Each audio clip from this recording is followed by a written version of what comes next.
Hey guys, Chad Tracy here, back with the second video. I hope you liked the first one. Definitely going to spice things up tonight. Sorry about the inconvenience. So I had some technical difficulties. Now I want to touch base on the last video. Real quick. The mid-state individuals, I believe they were charged. Maybe 2 out of 3. I believe that they should, those charges should have been termination charges. No offense to those individuals, but if you compare my charges to their charges, I got the max for everything. So that's why, it does play a significance, and that's why I was questioning. No hard feelings.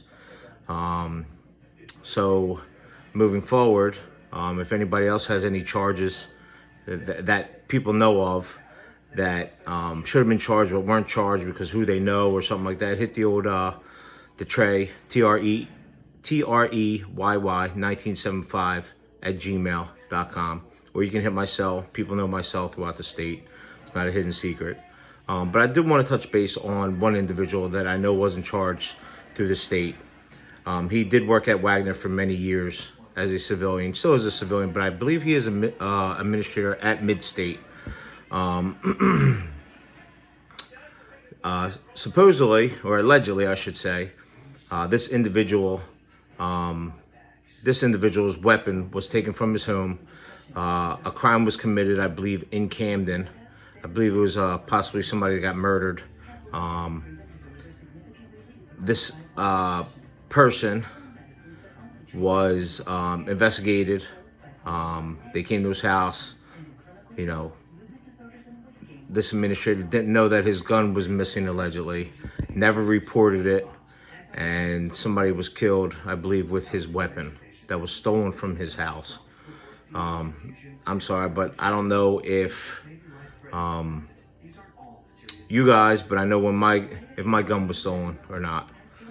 I know exactly if it was, where it was located, what was done, where it was, the whole 9 yards. For somebody not to know that it was stolen for however long time, I believe it's a bunch of bullshit. But we're gonna let that go. Let you guys think about that one for a little bit, and we're gonna move on. I just want to touch base on a couple individuals. Sorry guys, sorry about that. Touch base on a couple individuals. There's one individual in particular, Major Swollentick. He's now at a major's post up at Central Office. He was in charge of the Central Trans unit. There was an individual that was tied to me.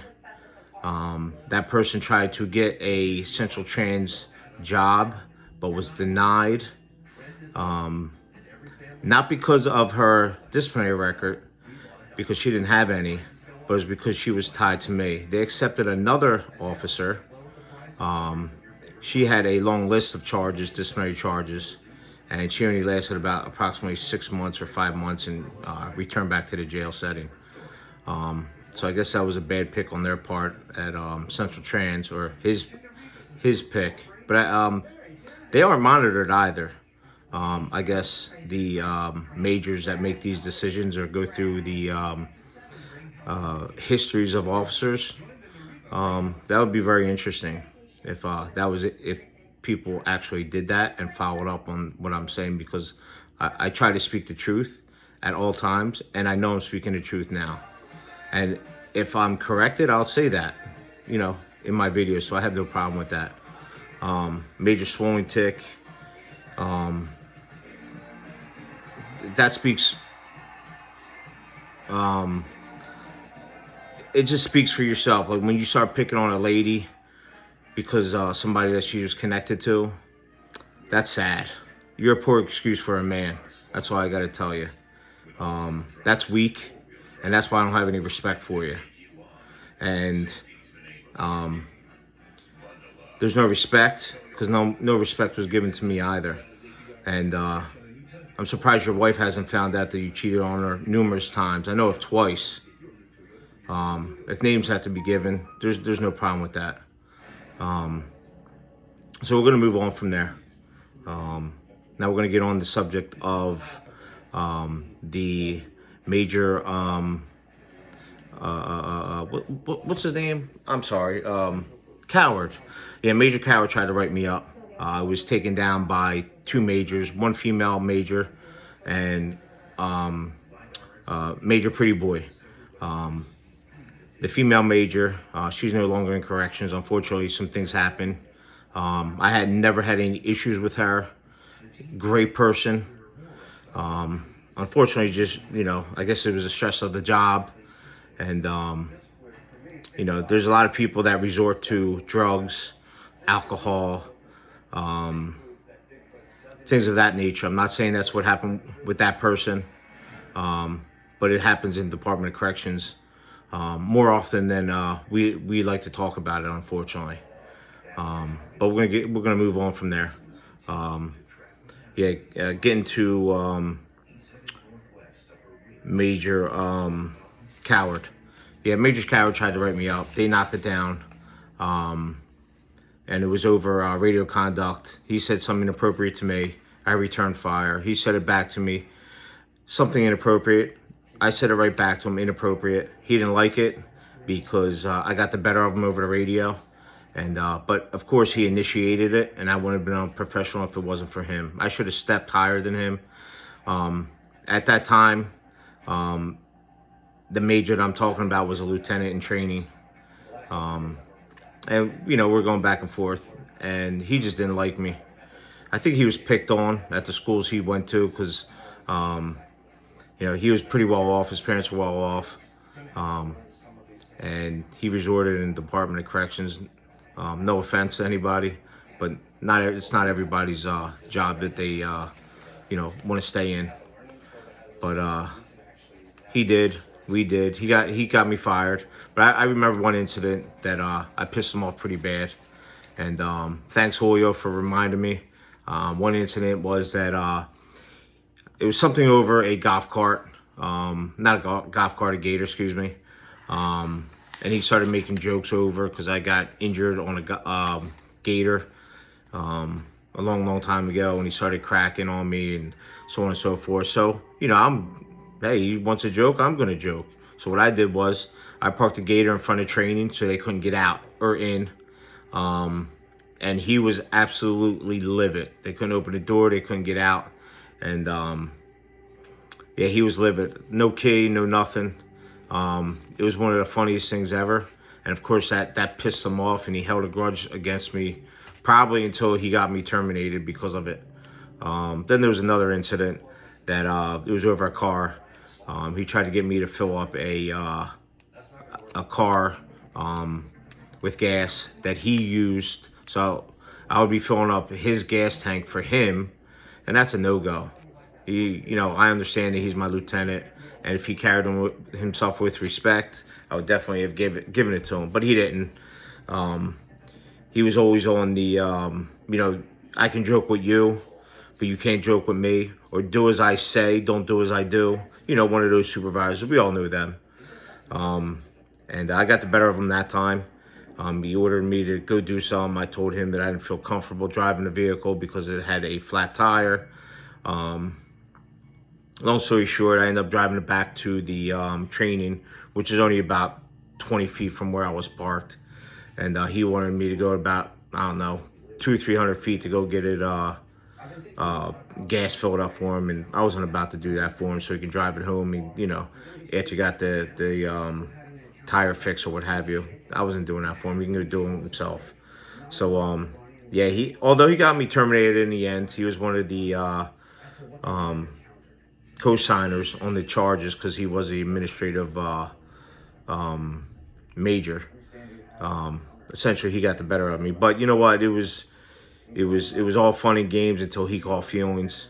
And one of those guys that I'm gonna take my ball and go home. Yeah, he was one of those guys. So we're gonna be moving on from there too. So moving on. Here we go. So this is when myself and the administrator, Pretty Boy, or Snake, I should call him Snake, Administrator Snake, or actually not pretty boy, he was an administrator, Don Juan or Snake, whatever you want to call him. It's all the same, right? This is when our relationship started going downhill. Supposedly there was an inmate that was a Crip in the jail. Myself and another officer wrote him up for using a tablet of somebody else's. It was in his possession. The officer wrote him up, confiscated, wrote him a charge. The inmate then called home. The inmate's father called the jail, started, I guess, talked to administrator Snake in the ground, because that's what he was. He was a snake. So he started getting some heat from the guy's father, and this administrator was like pro-inmate. What I mean by pro-inmate is that he did everything and anything and overboard for the inmates, because he was trying to make a name for himself up at central office. And as long as there was no complaints coming from the jail up at central office, he was doing a hell of a job, they thought. But myself included, that's not what we're about. Like, you don't go over and aboard, just give them what they need, and pretty much that's it. And trust me, they were never in need of really anything, because everything was always given to them. We always had just enough supplies to last us, because the guy in the business office was always getting yearly cutbacks or yearly bonuses for if he saved that institution money. So he would get a portion of that money he saved that was allotted for that institution. I don't know, I thought that only happened in Fortune 500 companies, but it's happening in DOC throughout the state.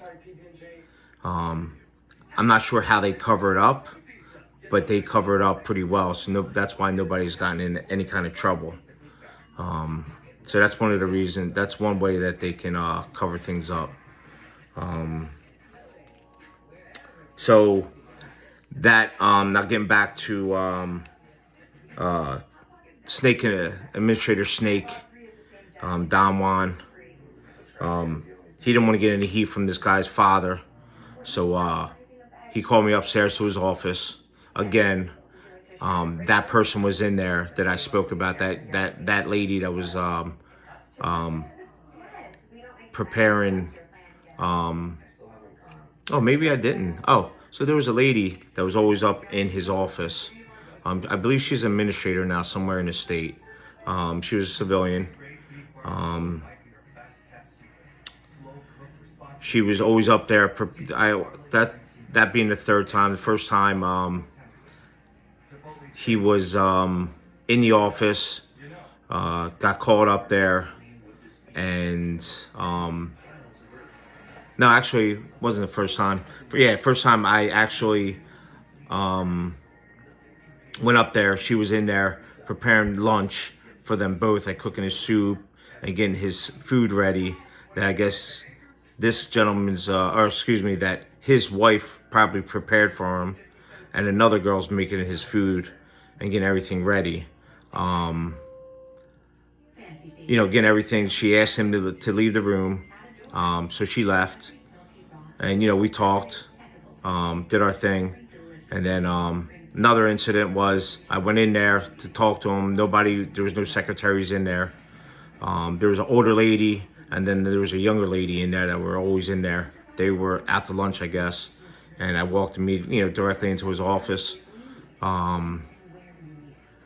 and she was in there again, and she had like bags of food, so she was getting open up all the bags of food and getting it all ready on his desk and setting up his fork and his knife for him, and then she was setting up a chair for herself on the side of his desk so they can have lunch together.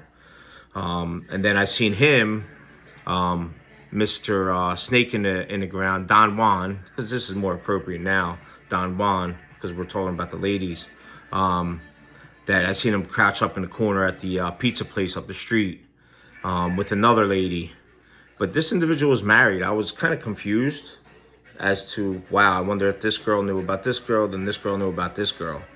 But I guess you kind of mind your business in regards to that, because you don't want to be retaliated against, you know? So you kind of keep your mouth shut about stuff. But hey, you know what? One thing God gave me was a voice, right? And people didn't like that I have a voice and I stand up. And who's got the balls to make a YouTube channel after they're terminated and let their story out? There's nobody in the state that's done it. And I'm the first one, and I'm going to continue to do it. And nobody's going to stop me. My story is going to tell itself, like I'm always going to say. My story will tell itself. So, you know, that individual, you know, called me up to his office. You know, we had our little talk, and I kind of went on my way, you know, all because of an inmate. He was trying to take up for an inmate. So he called me up to his office. He told me to stay away from the inmate. I told him respectfully that if that individual was doing something wrong, did you expect me to look the other way? He said, absolutely. Absolutely, I expect you to look the other way. I told him respectfully, sir, this is not going to happen. He didn't like that response because he thought I was a person that I was going to bow down to him and do as he said. Not going to happen. If I'm legally capable of doing it, he's not going to tell me not to do something, especially when an inmate is doing something wrong. So what he ended up doing was he ended up pulling me out of there and put me in a tower over this incident for approximately 2 months while there was an investigation going on. So that's what he had to do because, you know, I didn't say I was going to do what he wanted me to do. And, you know, that's what happens in there. You get retaliated against. And nobody's going to hear your story because nobody really cares. But somebody's going to hear my story somewheres, and somebody's going to care. And the word's just going to get out throughout the state. And I hope it does. Let's see, what else do we got here? Let's take a little brief pause, and we're going to be right back at you.